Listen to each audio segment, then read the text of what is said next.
maganda sa SM actually, maluwang ang parking lot. Yun nga, kapag gagawa ng establishment, as much as possible, dapat malaki rin yung parking mo. Kasi halimbawa yan, kunwari wala ka naman talagang bibilhin sa isang establishment, dahil may parking, mahiya ka bumili na lang doon sa establishment.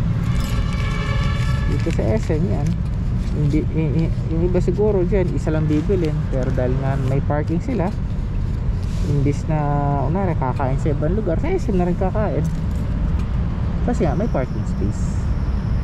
Kaya yun, advice lang sa mga magtatayo ng mga business dyan sa Angeles, mas maganda may parking space kayo. Kasi san ng customer lalagay yung sasakyan niya or gamit niya? Almost lahat na yata ng tao may sarili na sasakyan eh.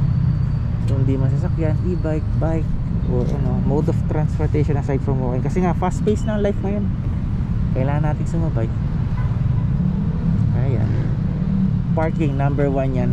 Magtatayo ka ng establishment, kaya simple lang yung mo, tatayo mo pag may parking ka, may customer ka, matik yan.